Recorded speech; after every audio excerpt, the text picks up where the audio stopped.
Hi guys, how's it going? All right. I'm not sure if you're getting everything that I'm writing in here, so I'm going to take a few minutes to just kind of run through this assignment to make sure that you understand what we're talking about. Also, do you like my blue light glasses? I highly recommend them if you're staring at a computer all day. They have totally alleviated my eye strain and headache. I can't even right now, guys. They're okay. So this whole resume thing, I'm gonna go over this. Make sure you get it. For this project, you will create a resume for your future self. Woohoo! Click this link here and follow the link and go watch this little brief 2-minute video about making a resume as a high schooler. That's not what we're doing, but that way you know what a resume is, what the parts are, and how you would do one for yourself now today. So for this assignment, you're going to pretend that we are fast forwarding in the future and your future you is making a resume. Here's the setup. Imagine you are 22 years old and you just graduated from college with a bachelor's degree in some art-related field. I know that not every single one of you are going to graduate in an art-related career. Not every one of you is even going to go to college, and that's okay. I highly recommend trade schools. But for this assignment, we're playing pretend. We're make-believing. Whoop. I got it. We're pretending, guys. Woohoo! You know, we're getting back in there to our imaginations. Woo! Imagine. Okay, so what are some of the possible fields of study? Maybe art history, which includes a lot of English and writing and history classes. Maybe art preservation. Hey, maybe you're a science person. Art preservation, so cool. You need a lot of chemistry, and I can speak from a little bit of experience because I took a lot of chemistry classes before I switched to being an art major, and I got to tour the Getty Museum's Department of Preservation, the science and the experimentation going on there while working in a billion-dollar facility surrounded by billions of dollars of fabulous art. Oh, so cool. Maybe studio art. This is where you are a full-time artist making art. Art education. This is like what I do. I didn't go to school for art education, but I do work with other art teachers who did. So this is a well-rounded mix of classes and includes a lot of emphasis on how to be a good teacher.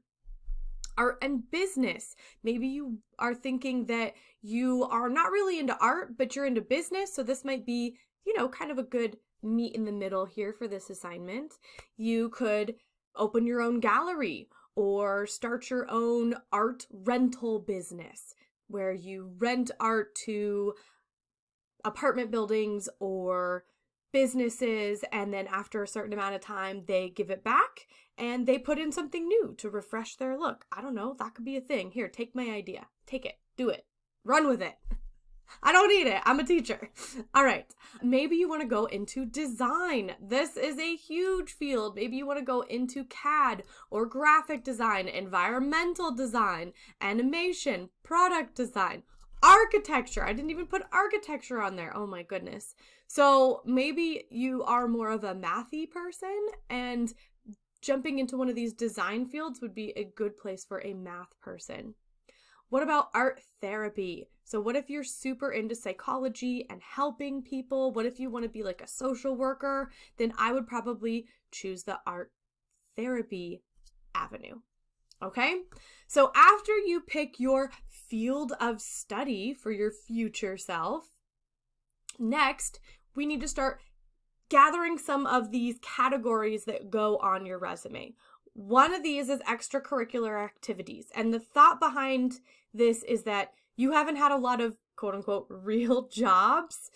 So as a person who is fresh in high school, fresh out of high school or fresh out of college, you kind of fill in your resume with other things that you've done to give your future boss an idea of who you are and why they should hire you. So including extracurricular activities shows that you go above and beyond to participate, that maybe you have leadership skills, maybe you were the treasurer, so you have dependability, trustworthiness, and finance skills, things like that. So write down what club, sorority or fraternity, volunteer work, sports, academic teams, like maybe you compete with the debate team or the mathlete team, things like that. Maybe you're involved in student government. Again, your future self. This isn't you today. This is what your future self is doing. Internships. Maybe you got a summer internship with Jet Propulsion Laboratory, and you got to go and work with people on a particular type of job. Or maybe you got a summer internship with an architecture firm and you got to go out and build a shed. I don't know. That's something that one of my friends did in their architecture school, so that just popped in there. Or maybe you volunteered with Habitat for Humanity and you went out and painted houses. Student newspaper. Guess what? Anyone can submit to their school's newspaper. You walk in, you say hi to the editor, you introduce yourself, and you say, hey, I have no idea how this works, but I made this and I would like you to take a look at it. And if you like it, put it in the paper. And that is something that I did with someone else at school. We collaborated on a cartoon, a comic, and we submitted it and it got printed. So yes, you don't have to be like part of newspaper to submit something, but it's up to the editor whether they want to include it or not. We submitted other comics that did not make it in the paper, but yeah. All right, next category, job experience. So a lot of people have some sort of job experience by the time they graduate. Maybe it's a summer job. Maybe it's work that you did on your campus. My sister worked at the local coffee shop right there on the university campus. I did tutoring in the student help lab. And so that's something that you can put on there as job experience. I also worked retail. I worked at a grocery store. I delivered pizza. I mean, I did a whole bunch of different things. So those little, side jobs that aren't super professional, those can go on there. The idea behind this is you're trying to apply for your first professional job. All right, after that, we will include a spot for your awards and accomplishments. Because yes, future you is going to be so accomplished. Honor roll. So this is like high grades. Maybe you graduate as, one of the top in your class, that kind of thing you can put there. Scholarships. Did you win any scholarships to help you go to college? And a quick side note about scholarships. You don't win if you don't apply. Okay? I won a scholarship because I was the only person that applied to it. I'm not kidding. So apply. Put it out there. They're actually easier to win than you think. Awards for specific subjects and activities. So maybe on a sports team you were the most valuable player. Or maybe you had a certain position on the team that gave you some leadership and responsibility. Best of show. This is for like art shows and things like that. Maybe you win an award for journalism, those kinds of things. Maybe you win something for your department that you're studying in. If you're in the chemistry department, maybe there's some sort of award for that. Publications about your achievement. So this isn't necessarily an award, but this is where the school paper or the local paper or the school website does a little piece on you because you're doing something cool. So maybe as an athlete, there is an article about you in the paper, and that is an accomplishment. That's cool. That is noteworthy. Perfect attendance. This is something to put on your resume when you're fresh out of school, because this shows that you are dedicated to being there on time every day. You're not going to miss it. And this is definitely something that employers look for. Eagle Scout or a similar accomplishment. These are still really relevant because it shows that you stuck with something. It also shows that you didn't care what other people thought because you still put in the time and dedication to this thing that was important to you. So it shows off your dedication skills. And it means so much more to put that on a resume than it does to just say, I'm dedicated.